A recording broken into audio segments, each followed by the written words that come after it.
A vos te hablo. ¿Te considerás una persona partidaria de alcanzar sus metas como sea? ¿O sos más bien un obsesivo del proceso y la moral, cuyos objetivos son más bien una referencia, que perseguís, pero si no la cumplís, no te preocupa demasiado? Hoy voy a contarte las claves de ambos enfoques, a la hora de construir la estrategia para potenciar tanto tu rendimiento como tu aprendizaje y, por qué no, hasta tu percepción de la realidad.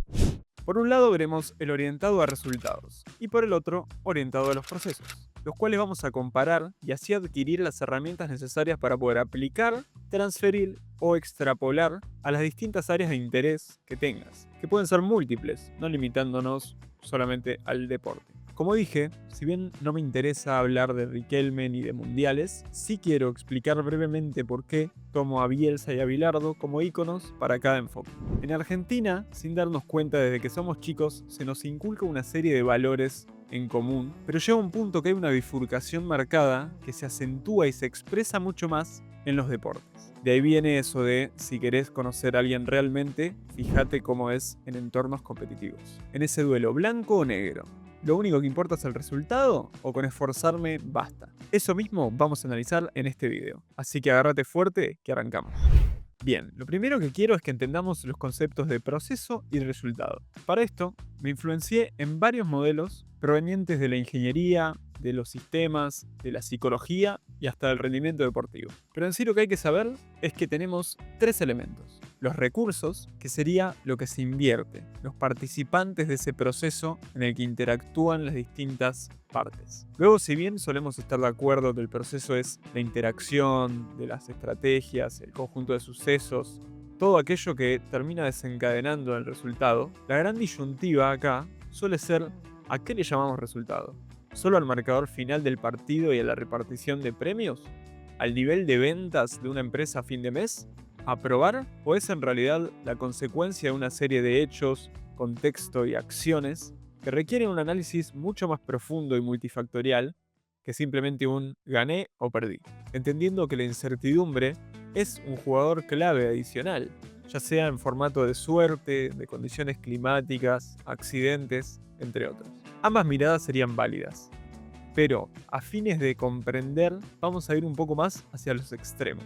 En este caso le vamos a llamar resultadistas a los que ponen el ojo en el resultado o el indicador final, la nota, el saldo, positivo o negativo, aprobé o desaprobé, y que consideran que sin conseguir ese valor deseado, el resto no importa, fue inútil. Actuar ajustando desde el final hacia atrás. Y en la otra vereda le vamos a decir procesistas a los que deciden valorar más todas las variables previas al resultado. El esfuerzo, las formas de actuar, es decir, el cómo, las bases teóricas, confiando en que esos resultados es más probable que lleguen como consecuencia de todos esos méritos que hicimos para llegar a él. Si querés saber de qué lado considero que estoy, bueno, quédate hasta el final y lo vas a saber. El que se saltea el video es un resultadista brutal. Ni Bilardo lo aprobaría. Bueno, Bilardo quizás sí. Bueno, para calmar las aguas después de tanta picanteadiña, quiero aclarar que hay un núcleo de elementos en común entre ambos que son innegociables y explican el éxito de ambos enfoques, como lo son la actitud o la garra, la precisión, la atención al detalle y muchos más que son dignos de mi admiración, siempre y cuando no rocen lo inmoral y el irrespeto. Dicho esto, que empiece la pelea. El primer criterio de comparación es la sostenibilidad, es decir, la capacidad de mantener en el tiempo el accionar. Acá sinceramente creo que poner el ojo en el resultado limita un poco la capacidad de analizar y sostener el rendimiento. Y me inclino más hacia el lado del proceso, ya que el hecho de abocarte al mismo permite un seguimiento, en el cual se va a ir ajustando ciertos puntos, lo que implica que la tendencia a largo plazo va a ser a mejorar, y por lo tanto a una mayor probabilidad de éxito en el tiempo. Esto se da gracias a la mayor cantidad de chances de repetir e iterar esas variables que rodearán y compondrán al resultado. Un ejemplo de esto son los ganadores de la lotería, que si bien tuvieron un gran resultado repentino, y parece que tuvieron el atajo al éxito, La realidad es que no lo pueden sostener porque no tenían un proceso consolidado para hacerlo. Otro sería el caso de las dietas extremas o estresoras, las cuales brindan resultados rápidos y contundentes, pero que a la larga terminan desembocando muchas veces en efectos rebote por no permitir que el cuerpo llegue a adaptarse. El siguiente punto es la objetividad, entendiendo como la capacidad de abstraerse del sesgo, teniendo una mirada más imparcial, quizás yendo más hacia lo realista, vamos a decir. Podés desaprobar un examen. 2. Tener mala suerte, o que te vaya mal en las entrevistas laborales. Pero si no conseguís resultados, te va mal sostenidamente en el tiempo, y vos te desligás la responsabilidad culpando al universo o a los demás, negado a rever tu estrategia y tu forma de hacer las cosas, ahí es donde te vendría bien una dosis de realidad. Realidad resultadista. Un amigo que venga con el marcador y te muestre lo enceguecido que estás. Y que la experiencia por repetición por sí sola no sirve. El ejemplo más claro de esto es el clásico profesor que, como no llega a transmitirle su conocimiento a los alumnos, les argumenta que él da clases así hace 30 años.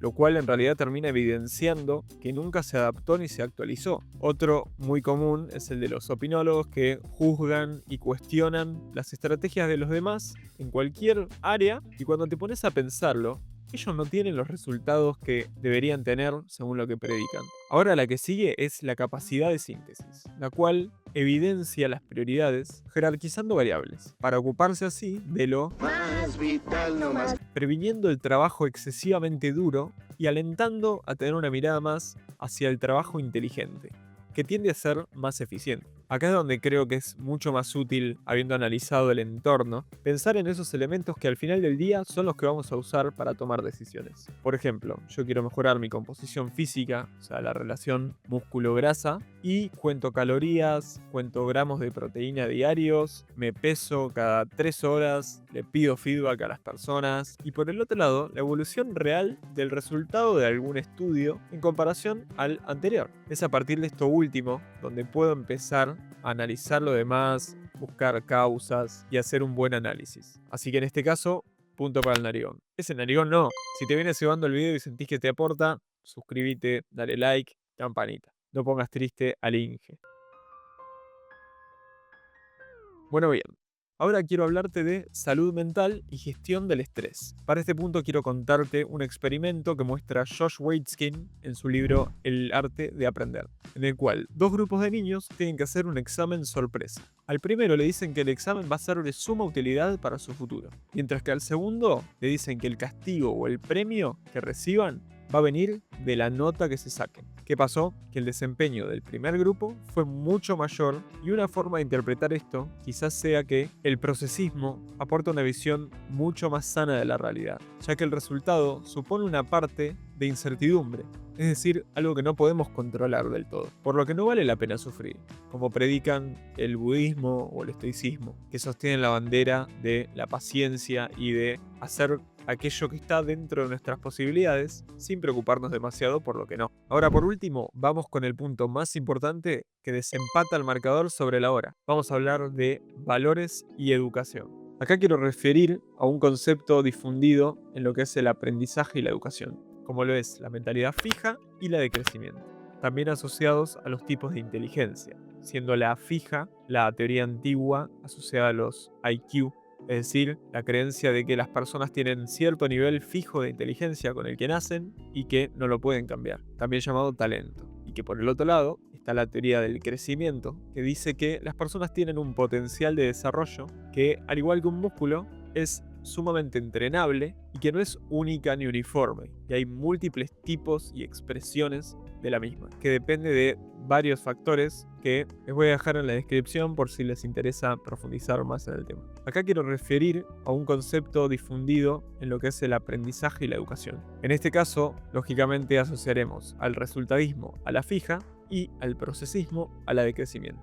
Antes de que me fusilen, ya sé que el ser resultadista no implica tener una mentalidad fija todo el tiempo, y que el crecimiento obvio que está presente durante la búsqueda de los objetivos. Estamos hablando de tendencias, y para profundizar en esto voy a traer otro experimento. Tenemos de vuelta dos grupos de estudiantes que están separados en base a los que creen que el talento es algo con lo que se nace y los que creen que con esfuerzo pueden construirlo. El experimento consiste en tres problemas. El primero, uno muy sencillo, todos pasan, pero el grupo de los talentosos de nacimiento rindieron un poco mejor. Ahora bien, el segundo problema era mucho más difícil. ¿Y qué pasó? Que los de mentalidad fija, al ver que la vara era muy alta en comparación a la anterior, se resignaron mucho más rápido que los de mentalidad de crecimiento. La realidad es que todos fallaron, pero le fue levemente mejor al segundo grupo. El resultado, el primer grupo acarreó su resignación anterior, rindiéndose de nuevo muy rápido, mientras que el segundo acá tuvo un desempeño mucho más alto, gracias a su paciencia.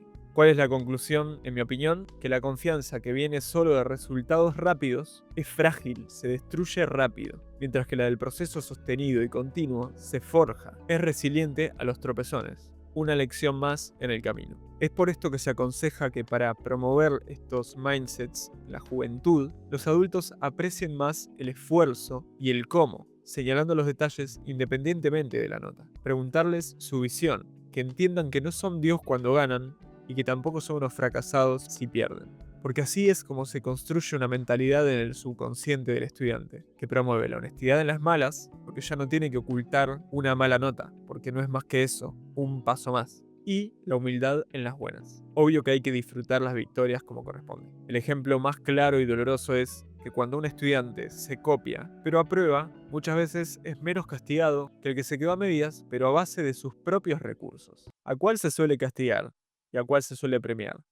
Pensalo. Lo que caracteriza la mentalidad de crecimiento es justamente tener la templanza ante la adversidad, entendiendo que el aprendizaje es incluso mayor en las derrotas y que las vulnerabilidades y las debilidades existen y hay que atacarlas y gestionarlas, pero habiendo tanto ganado como perdido, porque la realidad es que la continuidad del proceso es la que da la solidez, que hace que no seas tan dependiente de la incertidumbre, la base. En cambio, alguien que viene de una racha positiva quizás ni sabe cómo, por pura casualidad, pero que se venía conformando con el resultado, generando un exceso de confianza que lo va a hacer chocar tarde o temprano con sus flaquezas y va a ser un estancamiento mucho más duro. Bueno, parece que tenemos un ganador.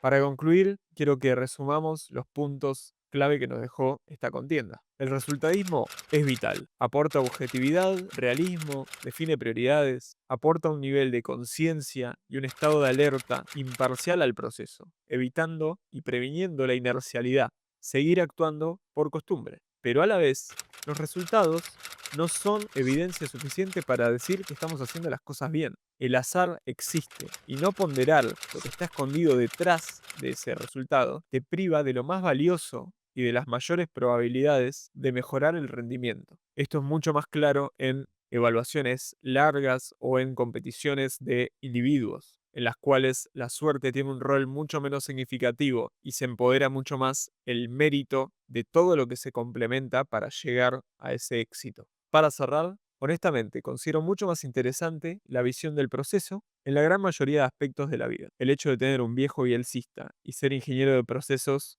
quizás me parcialice un poquito, pero entiendo una vez más que, como dicen los tibios de Thanos y Hannah Montana, en el balance entre lo mejor de ambos mundos está la clave para mantener los pies en la tierra. Eso fue todo por hoy. Se valora todo apoyo y feedback al canal. Cuídense mucho, les mando un fuerte abrazo. ¿Esto? Esto es Powerade, señora. Exactamente lo mismo.